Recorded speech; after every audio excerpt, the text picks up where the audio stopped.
Hello, everyone, and welcome to the Geostrategic Pulse. Thank you for watching or listening to the podcast. What if I told you China has just positioned its largest publicly observed concentration of J-20 stealth fighters near India's border? Satellite images appear to show 11 of China's most advanced stealth aircraft operating from high-altitude bases overlooking the line of actual control. But is this simply another military exercise, or does it signal a much bigger shift in Beijing's long-term strategy? In this video, we'll break down the satellite evidence, examine what these deployments really mean, separate facts from speculation, and explore how they could reshape the military balance between China and India. Before we begin, I'd love to hear your perspective. Why do you think China is expanding its J-20 presence near India? Is this routine military modernization, strategic deterrence, or preparation for future crises? Share your thoughts in the comments. I read them all, and the best insights often spark our next discussion.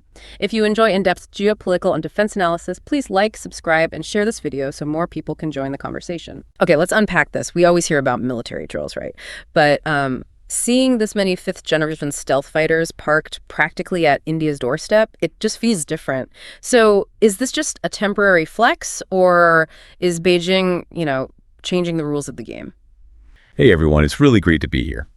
Well, I'd say it definitely represents a structural shift in the rules. And to understand why, we really have to look at the geography and, well, the specific numbers we're getting from the latest info. Right. Because this concentration of fifth-generation fighters is entirely unprecedented for this specific region. I mean, we're talking about 7 J-20s stationed at Hotan Air Base in Xinjiang. Which is incredibly close, right? Exactly. To put that in perspective, that base is just, I think, 389 kilometers away from Leh. Wow. Yeah, which is a major city in India's Ladakh region. And it doesn't stop there. 4 more J-20s were spotted at Damxung Air Base in Tibet. Oh, so that extends the threat profile all the way into the eastern sector near Tawang. You got it. So they're essentially blanketing both the western and eastern fronts of the line of actual control. And, just so we are all on the same page for you listening, the line of actual control, or LAC, it isn't some legally recognized international border with neat little fences. Yeah. It's a very loose, often disputed demarcation line separating Indian-controlled territory from Chinese-controlled territory. Right. It's highly volatile. Exactly. It's a constant flashpoint. Patrols meet, tensions rise, skirmishes happen. So introducing top-tier stealth jets into that specific environment, that is a massive escalation. But before we get too deep into the geopolitics, we need to understand the hardware on the tarmac. Like, why does the J-20 make defense planners so nervous? That's a really crucial starting point. So the J-20 is what we call a fifth-generation fighter. Right. And when we use that term, we are talking about an aircraft designed literally from the ground up to incorporate stealth, advanced avionics, and highly integrated computer systems. Let's break down what that actually means in combat, though, because the J-20 has a very low radar cross-section. Yes. Basically, radar works by sending out radio waves and waiting for them to bounce back off an object. Older jets are just these huge, angular metal objects that bounce those waves right back. Like a mirror, basically. Exactly.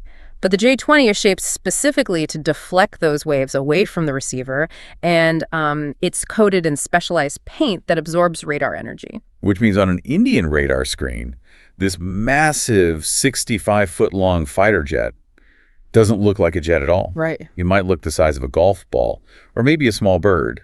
And that is paired with its internal weapons bay. Older jets carry their missiles on their wings, which completely ruins stealth because those missiles reflect radar. But the J-20 hides them inside its belly. Exactly. And the missiles it's carrying, specifically the PL-15 long-range missiles, they are absolutely formidable. Let's explain the PL-15 for you, because this is where it gets really scary. This isn't just a missile you fire and forget. It has its own active radar seeker built right into the nose and an estimated range of over 200 kilometers. Yeah, it's wild. So the J-20 can fly in practically undetected, open its belly doors, drop a PL-15, and let the missile's own radar hunt down the target. It's built to strike before conventional aircraft can even confidently identify that it's in the airspace. And that creates a stark technological capability gap. Because right now, India does not operate a fifth-generation stealth fighter. Right, they rely on older models. Yeah, their air defense relies heavily on, 36 assault Rafales, a large fleet of Su-30 MKIs, and aging Mirage 2000s and MiG-29s. Right. Now, these are highly capable, super maneuverable aircraft, some of the best fourth-generation fighters in the world, but they are not stealth. Yeah, so relying on those older jets to hunt a J-20 is, honestly, it's like trying to catch a whisper in a hurricane. India's older radars are looking for massive, loud reflections. So by the time India's jets actually see the J-20 has likely already locked on and fired.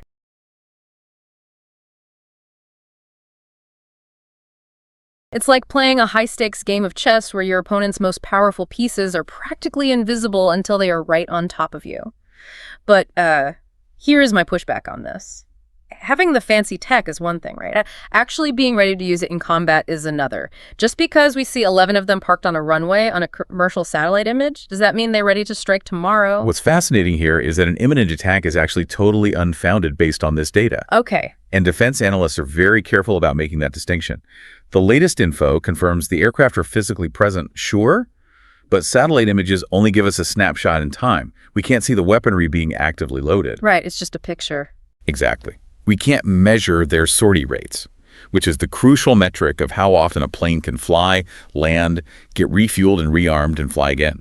A jet just sitting on the tarmac has a sortie rate of 0. We also can't gauge the crew's readiness or their mission planning data. So if they aren't gearing up for an imminent strike, why put them there? Because what this deployment proves instead is a transition. China is moving away from using the J-20 as a periodic political signal, like, flying it near the border once a year to make a statement, and instead making fifth-generation operations a normalized, everyday reality on the border. Wow. They're trying to make India get used to the fact that the mighty dragon lives next door now. So China wants to make this a permanent, normalized threat. But, wanting that and actually doing it are two very different things, because up in the Himalayas, they aren't just facing off against the Indian military. They are fighting physics. Very true. And physics does not care about your stealth technology. Not at all. That is the harsh reality of high-altitude operations, and it comes with massive physical constraints. Jets like the J-20 rely on jet engines, and jet engines need oxygen to ignite their fuel. But at altitudes like Damxung, which sits at over 14,000 feet above sea level, the air is incredibly thin. Which fundamentally changes how the aircraft performs. Dramatically. The thin air severely reduces the engine's thrust. So to compensate for less lift and less thrust, the jets need vastly longer runways just to get off the ground.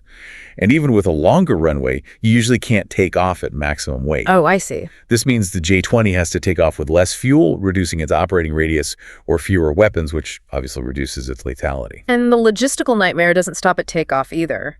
Stealth jets require intense, really specialized maintenance. Like to keep that radar cross-section the size of a golf ball, you have to meticulously maintain the radar-absorbent materials on the jet skin. Yes, the coatings. Right, and that paint and coating is notoriously sensitive to extreme weather.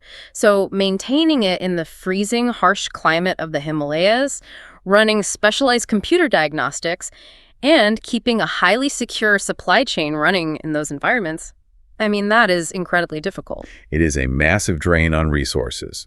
And we even see hints of these struggles in the latest updates, like observers noted that cockpit protective covers were seen on the jets at Damxung.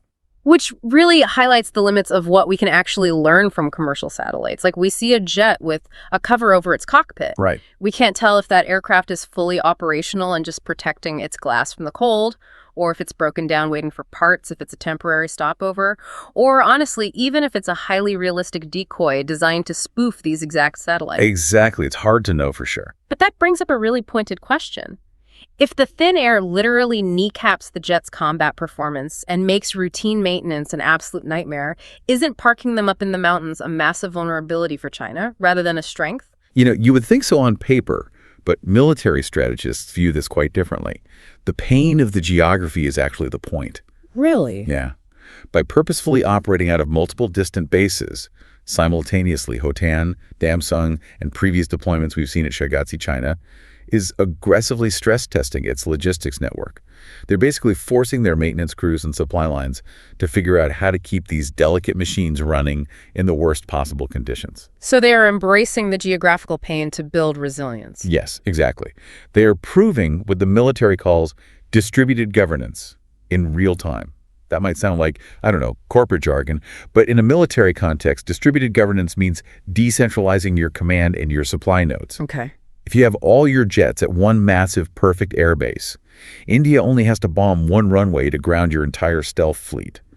But by dispersing these assets across multiple austere, high-altitude bases, you vastly complicate any potential Indian counterattack. The targets are spread out and they're mobile. And the latest info also highlighted how they are supporting this, right? They are using the 111 Fighter Brigade, located much further back in Korla, as a strategic support hub. Right. This is a classic hub-and-spoke logistics model. Korla sits at a lower altitude, it's safer, and it's much easier to supply, so it acts as the hub. From there, they can move spare parts, specialized crews, and technical expertise forward to the spokes, meaning the high-altitude border bases, only when needed, without crowding all their high-value assets in one vulnerable spot on the front line. Precisely. So what does this all mean? If China is willing to endure all that logistical pain, burn through massive amounts of money, and stress test these delicate jets in freezing mountains, there has to be a massive strategic payoff. Yeah. A payoff that goes way beyond just guarding an undemarcated borderline. Let's look at the broader Indo-Pacific ripple effects here. Is the real goal here just distraction? By putting these invisible threats right on the border, China forces India to constantly watch the skies over the Himalayas. They shorten India's warning period. And by doing that, China effectively ties up India's resources so they can't project power anywhere else. It's just a massive strategic drain. If we connect this to the bigger picture, you've really hit on the core mechanism of modern deterrence. Yeah. Deterrence isn't just about having the biggest stick or the stealthiest jet. It's about forcing your opponent to make agonizing decisions about their resource allocation. While there is no evidence of cross-border aggression right now, just the permanent presence of these J-20s dramatically shortens India's mobilization warning period for any future crisis. Right, because previously, if India saw China moving jets toward the border, they had days or weeks to respond. Now the jets are already there. India has to maintain continuous high-alert surveillance across multiple sectors 24/7. And that surveillance is very expensive. Every additional radar system, every fighter detachment on standby, every surface-to-air missile battery that India is forced to station in the north to counter the J-20, well, that is a resource that is diverted away from somewhere else. Right. Specifically, diverted away from maritime surveillance, Indian Ocean operations, and broader Indo-Pacific security partnerships. And for you listening, you might be wondering why you should care about how India allocates its defense budget or where it parks its ships. But remember, the Indian Ocean is one of the most critical arteries for global trade. Absolutely. A massive percentage of the world's oil and commercial goods travel through those shipping lanes. Every dollar and ship India has to divert to the Himalayas to watch for stealth jets is a ship they aren't putting in the Indian Ocean to protect the global shipping lanes that bring goods to your door. So, the geopolitical chess match on top of a mountain directly impacts global maritime security. It's all connected. And meanwhile, China maintains incredible strategic flexibility with this deployment. These J-20s aren't locked into the Himalayas forever. Because they stress-tested their hub-and-spoke logistics, these stealth assets can be quickly shifted. Right, they can move them. Yeah, if Beijing's political priorities change tomorrow, those same jets can be relocated to deal with Taiwan contingencies or disputes in the South China Sea, and then simply rotated back to the land borders. They are building a highly mobile, terrain-agnostic stealth force. So when we look at the true regional military balance, it really isn't about one satellite photo of 11 jets on a runway. The balance of power depends entirely on India's actual readiness to counter this long-term strategy. It's the difference between procurement and readiness. It's not just about the number of advanced jets India announces they are buying in a press release. You don't win a conflict with a press release. Definitely not. True deterrence only happens when you have trained personnel, highly secure communication networks, seamless mission data integration between your older jets and your ground radars, and the physical infrastructure to support it all. Until India fully integrates that level of readiness into their frontline formations, the capability gap between a fourth-generation defense and a fifth-generation offense remains dangerously wide. To sum this up for you, China's J-20 deployment is transforming stealth capabilities from a temporary flex into a permanent, highly dispersed planning factor.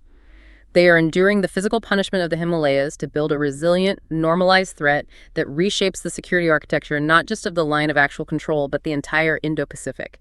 It forces India to look up at the mountains, which means they are looking less at the ocean. Perfectly said. And that leaves us with a final thought to mull over, especially regarding how we even know all of this. We are sitting here analyzing the exact number and location of advanced stealth fighters because of commercial satellites. The whole world has this level of visibility into military deployments now. So are we entering a new era where deterrence is less about having secret weapons hidden away and more about highly visible, calculated psychological operations designed to financially and strategically exhaust your opponent before a single shot is ever fired? Thank you, everyone, for joining us for this deep dive. We warmly invite you to check out the other deep dives in our catalog to keep the learning journey going. See you in the next one.